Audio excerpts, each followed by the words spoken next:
Olá! Maximiliano acorda animado em uma manhã de sábado, sem perceber que é a última manhã de sua vida. Após o mal súbito, morre, mas encarna no gato de sua filha.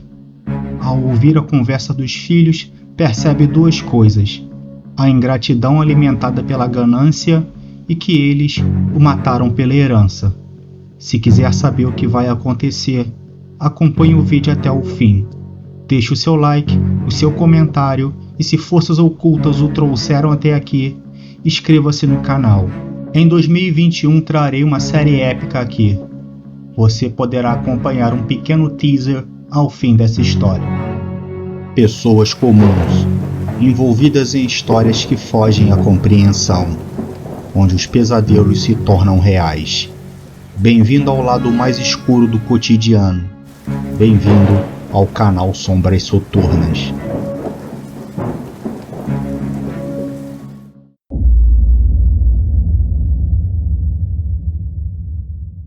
Maximiliano abriu as cortinas e em seguida as janelas do quarto. A agradável brisa da manhã soprou eriçando seus ralos cabelos grisalhos, e o sol da aurora deu evidências às suas rugas.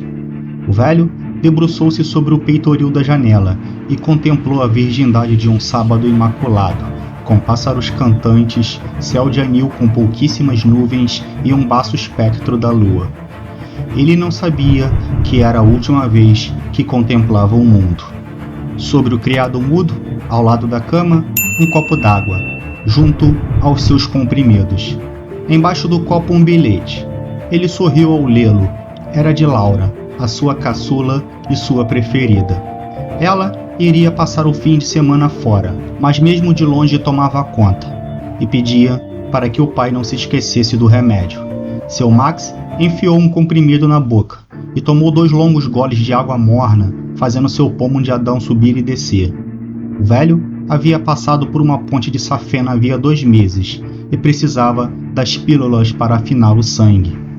40 minutos mais tarde, o velho sentiu um mal súbito e caiu morto na cozinha de casa, quando abria a geladeira. O funeral aconteceu na terça. Ao contrário do fim de semana, o céu era nebuloso, o vento gélido, e os piares dos pássaros deram lugar ao murmurinho de pesar na sala da mansão. Maximiliano Gonçalves jazia em um luxuoso caixão repleto de flores. Um véu branco cobria seu rosto e lhe dava um aspecto agradável. Os 2 filhos homens do velho recebiam os pêsames dos amigos. Estavam em seus impecáveis ternos pretos e por trás de seus caros óculos escuros. Laurinha era a imagem da desolação. Segurava as mãos sem vida do pai, apertando-as com força. "Pai, por que o senhor foi morrer?" murmurava ela. "Você prometeu que iria estar na minha formatura. Lembra que você me disse isso antes da operação? Não é justo, você prometeu." As lágrimas rolavam por sua face sem o menor pudor. Horas após o enterro, os 3 filhos reuniram-se diante de uma mesa a fim de discutir a divisão dos bens do pai. Os óculos em seus rostos não estavam ali para esconder a tristeza propriamente. "Que diabos estou fazendo aqui?" ele se perguntou e tentou se lembrar, mas a última lembrança que conseguia ter era a porta de sua geladeira. "Lembrei! Eu estava com sede. Sim, eu estava com muita sede e de repente senti uma tontura e tudo se apagou." Maximiliano via sua biblioteca e a perspectiva de sua visão era muito estranha e inferior. Foi aí que ele percebeu algo muito mais estranho e achou que estivesse sonhando. "Meu Deus, eu estou no corpo de Fido, o gato de Laurinha." Mas não era um sonho. Os filhos discutiam quando Fido entrou no escritório de Maximiliano e se sentou sem ser percebido. "Não quero discutir sobre o dinheiro agora", dizia Gilberto. "Só o que faço questão no momento é a cobertura da barra e o Mercedes do velho." "Quando você vai crescer, Gilberto?" retrucava Simão. "Sabe que temos que analisar com calma todas as ações da empresa e vendê-las a um preço justo." "Gente, pelo amor de Deus", Laurinha falava enxugando as lágrimas. "Mal o enterramos, por que temos que falar disso agora?"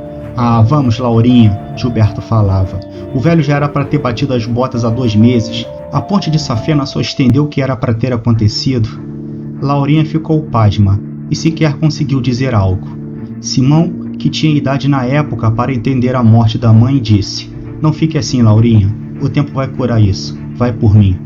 Ela meneou a cabeça e disse em seguida: "Mas por que vocês querem vender a empresa? Sabem o quanto ela significava para o papai? Sabem o quanto ele lutou para deixá-la no topo? E ainda mais, sabem o quanto ele odiava aquele homem? Negócios são negócios, Laurinha." Simão falava. "O Dr. Peregrino está disposto a pagar uma boa grana pela firma, e creio que nenhum de nós será capaz de administrá-la." Maximiliano, após ouvir a conversa, finalmente se deu conta do que tinha acontecido a ele. "Merda, eu morri e encarnei no corpo desse gato." Ele estava perplexo, duplamente perplexo. Havia lido em algum livro que os gatos eram mediadores entre o mundo dos vivos e dos mortos. Por isso que alguns bichanos deitavam na cama dos idosos que estavam para morrer. Mas o velho jamais acreditara nisso. E que ele também não queria acreditar era que seus filhos pouco se importavam com sua morte e estavam dispostos a vender a sua empresa a qualquer custo. Bastardos ingratos. Gilberto se levantou da mesa, tirou os óculos escuros e os pôs no bolso do paletó. "Já disse, não quero discutir isso agora. Façam o que quiserem e depois me passem a minha parcela. Só faço questão do Mercedes e da cobertura da barra." "Você é muito filho da puta", gritou Laurinha. "Vocês dois são. Não passam de dois filhos da puta gananciosos." "Ah, não fode, Laurinha", Gilberto respondia. "O mundo é para os vivos. Nosso pai durou até demais. Fez hora extra aqui." Gilberto ia se dirigindo para a porta do escritório e Fido avançou sobre suas pernas. Ele chutou o gato e o bichano rolou sobre o tapete. Maldito saco de pulgas. Simão olhou para a irmã antes de se levantar. As mãos dela cobriam o rosto molestado pela tristeza. Ele suspirou fundo e disse: "Você precisa entender a vida, Laurinha. A dele se foi e a nossa restou. Pense nisso." Laurinha ficou solitária e desolada no escritório. Caiu novamente em prantos e debruçou-se sobre a mesa. Fido caminhou para perto e pulou em seu colo. A jovem acariciou seu animal de estimação. "Oh, minha doce Laurinha, você sempre foi o meu tesouro."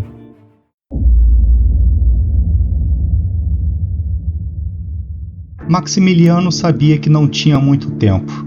Se não havia sido conduzido para o mundo dos mortos, significava que um assunto estava para ser resolvido. Um acerto de contas. E não havia dúvidas sobre o que se tratava. "Eles me mataram. Meus próprios filhos me mataram pela herança. Aqueles dois filhos da puta." Gilberto estacionou o Mercedes na garagem de seu falecido pai. Falava ao celular e entrou na residência, onde permaneceu por 15 minutos antes de voltar ao veículo. "Ora, Joana", dizia ele ao celular, "eu já lhe falei, os inquilinos do meu pai vão deixar a cobertura no mês que vem e a casa será nossa." "O quê?" "Claro que daremos uma festa. Já andei conversando com os amigos a respeito disso, e digo a você que vai ser o bicho." Gilberto, ainda ao celular, ligou o carro, deu ré e saiu pelas ruas do Rio. O vento soprava contra ele, movimentando seus cabelos. "Ainda não sei sobre a grana da empresa. Simão que está tratando isso. E quer saber? Não quero me meter nisso." "E você acha que vou deixá-lo me passar a perna?" "Faça-me o favor, Joana. Antes de ele pensar em me foder, eu o fodo 2 vezes. Bem, vou desligar o celular antes que eu seja multado." Gilberto ligou o rádio do carro e aumentou o volume. Ele adorava AC/DC. Fido esgueirou-se até o banco do carona sem que Gilberto o notasse. Ele batia com as mãos no volante acompanhando o ritmo da música. O gato passou por baixo da perna direita do motorista e ficou em posição de ataque. As garras saltaram de suas patas e o bichano as cravou no saco de Gilberto, que gritou de dor, e num gesto de alto reflexo, moveu bruscamente o volante, levando o carro para a contramão. Um ônibus que passava em alta velocidade não conseguiu frear e a colisão foi forte. Gilberto morrera na hora. Os programas sensacionalistas comparavam a tragédia da família Gonçalves com a da famosa família Kennedy. 2 dias após o enterro de Gilberto, Simão e Laurinha, com o filho no colo, tentavam decidir o que fazer com a herança que teriam que dividir. Bem, Laurinha, sei que estamos passando por atribulações, mas nesse momento temos que ser fortes. Não obstante, o gato o incomodava. Mas o que diabos esse gato fazia no carro dele? Perguntou Simão. Eu não sei, respondia Laurinha com um olhar ausente. Os bombeiros disseram que foi um milagre ele ter escapado do acidente. Bem, dizem que os gatos têm 7 vidas. Acho que ele só tem 6 agora. Um sorriso amarelo brotou no rosto de Simão, e ele ameaçou uma carícia em fito. Contudo, o gato mostrou suas presas, dizendo que não queria ser tocado por aquele sujeito. Simão recolheu a mão, pegou uns papéis sobre a mesa e colocou em sua pasta. Devo fechar o negócio com o Dr. Peregrino ainda nessa semana. Irei te manter a par de tudo. Deseje-me sorte. O olhar ausente de Laurinha permaneceu, e sequer viu o gato seguindo o irmão.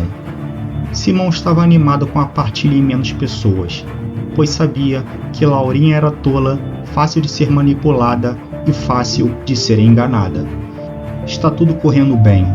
Laurinha certamente nem saberá o valor que venderei à empresa. Fato que a morte de Gilberto me lucrou em 7 milhões por baixo, ele falava. Enquanto eu tomava banho, um animal o aguardava em um momento de distração. No patamar do 2º andar, alguns metros à direita, havia um quarto de hóspedes e junto à porta do quarto, um ventilador. O gato encarava o fio do aparelho. Simão preparava o jantar quando ouviu um barulho lá em cima. Ele parou na primeira vez, mas quando uma coisa caiu, subiu as escadas com uma faca na mão. Quem está aí? Era mais provável que o vento tivesse derrubado uma coisa no quarto de hóspedes. A empregada sempre esquecia a janela aberta, mas aquela história de maldição familiar estava mexendo com sua cabeça. Não havia nada no quarto, além de uma janela aberta e um jarro caído sobre o tapete. Quando eu vender a empresa, vou tirar umas férias na Europa, ele disse. Assim que saiu do quarto, tropeçou num fio de ventilador que um gato havia esticado no momento certo.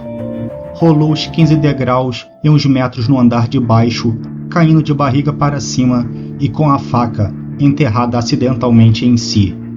Em seus últimos instantes, ergueu a cabeça e viu o gato da irmã olhando para ele. O mesmo gato que estava no carro do irmão. Foi você.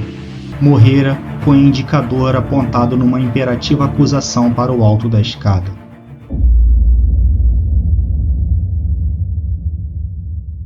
Duas semanas se passaram e a família Gonçalves fora assunto em todos os veículos de imprensa, desde os tabloides de poucos reais, passando pelo YouTube aos telejornais das grandes emissoras.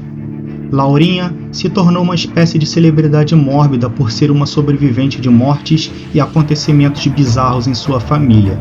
No fim, acabou ficando com toda a herança e, mais amadurecida, concordou em vender a empresa do pai para Anderson Peregrino. Em um sábado semelhante ao dia em que Maximiliano morreu, ela rolou na cama após um homem com quem transava ter gozado. Puxa, ainda não consigo acreditar na sorte que tivemos. Tudo conspirou a nosso favor, disse o homem, um cara bem mais velho do que ela. Laurinha o olhou sem dizer nada. Seus irmãos morrendo em acidentes. Aliás, você não me disse o que fez para matar o velho. Troquei o remédio dele por uma substância à base de estricina. Deixei um bilhete meloso do tipo: papai do meu coração, não se esqueça do seu remédio. Beijos da sua filha favorita. E foi só esperar a notícia e simular uma tristeza. Ela começou a reeditar o teatro que fizera no sepultamento do pai. E por fim disse: quanto a meus irmãos, bem, como você disse, o universo conspirou a nosso favor. Sua frieza me assusta, Laura Gonçalves, disse ele sorrindo. Mas eles são águas passadas. O importante é que agora somos o casal mais rico do país, Anderson Peregrino. Ele assentiu.